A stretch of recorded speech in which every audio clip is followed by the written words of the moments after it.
The Loves of Alonzo Fitz Clarence and Rosannah Ethelton, Part 2, by Mark Twain.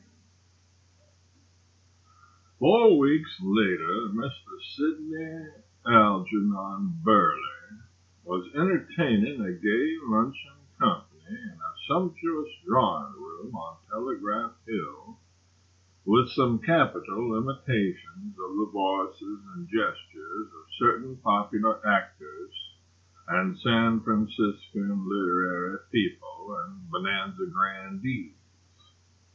He was elegantly upholstered and was a handsome fellow, barring a trifling cast in his eye. He seemed very jovial, but nevertheless he kept his eye on the door with an expectant and uneasy watchfulness.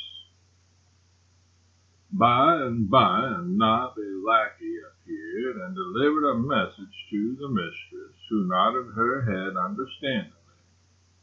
That seemed to settle the thing for Mr. Burley. His vivacity decreased little by little, and a dejected look began to creep into one of his eyes and a sinister one into the other. The rest of the company departed in due time, leaving him with the mistress, to whom he said, "There is no longer any question about it. She avoids me. She continually excuses herself. If I could see her, if I could speak to her only a moment, but this suspense. Perhaps her seeming avoidance is mere accident, Mr. Burley. Go to the small drawing room upstairs and amuse yourself a moment. I will dispatch a household order that is on my mind, and then I will go to her room. Without doubt she will be persuaded to see you." Mr. Burley went upstairs, intending to go to the small drawing room, but as he was passing Aunt Susan's private parlor, the door of which stood slightly ajar, he heard a joyous laugh which he recognized. So, without knock or announcement, he stepped confidently in. But before he could make his presence known, he heard words that harrowed up his soul and chilled his young blood. He heard a voice say, "Darling, it has come." Then he heard Rosannah Ethelton, whose back was toward him, say, "So has yours, dearest."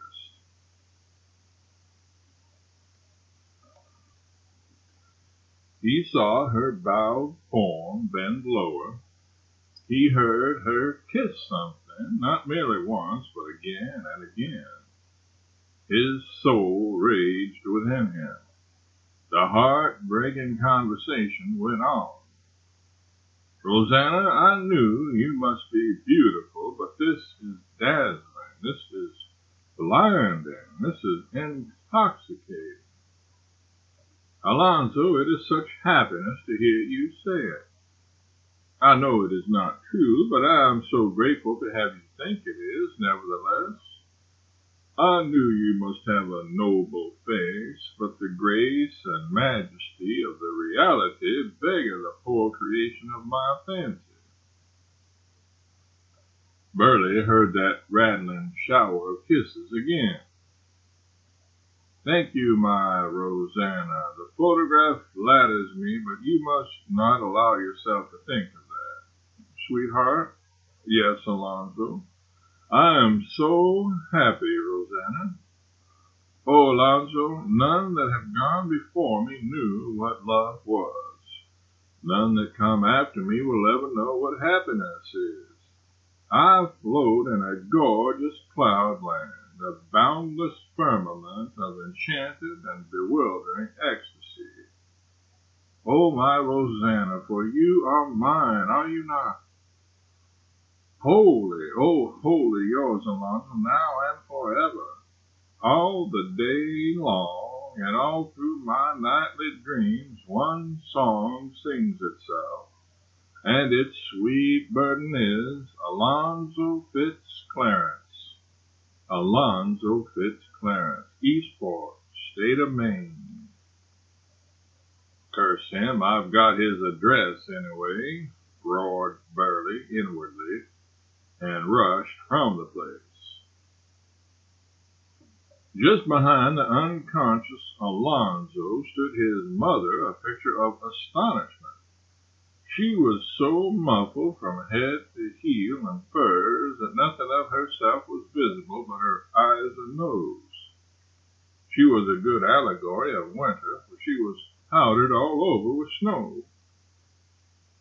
Behind the unconscious Rosannah stood Aunt Susan, another picture of astonishment. She was a good allegory of summer, for she was lightly clad and was vigorously cooling the perspiration on her face with a fan. Both of these women had tears of joy in their eyes. "So-ho!" exclaimed Mrs. Fitz Clarence. "This explains why nobody has been able to drag you out of your room for 6 weeks, Alonzo." "So-ho!" exclaimed Aunt Susan. "This explains why you have been a hermit for the past 6 weeks, Rosannah." The young couple were on their feet in an instant, abashed, and standing like detected dealers in stolen goods awaited Judge Lynch's doom. "Bless you, my son, I am happy in your happiness. Come to your mother's arms, Alonzo." "Bless you, Rosannah, for my dear nephew's sake, come to my arms."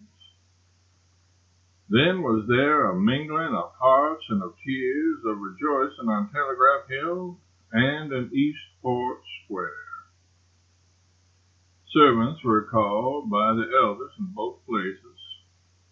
Unto one was given the order, "Pile this fire high with hickory wood, and bring me a roasting hot lemonade." Unto the other was given the order, "Put out this fire, and bring me 2 palm leaf fans and a pitcher of ice water." Then the young people were dismissed, and the elders sat down to talk the sweet surprise over and make the wedding plans.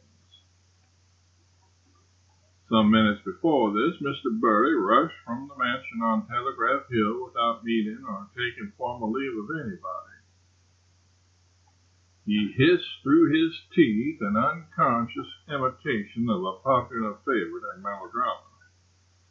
"Him shall she never wed, I have sworn it. Ere great nature shall have doffed her winter's ermine to don the emerald gauds of spring, she shall be mine."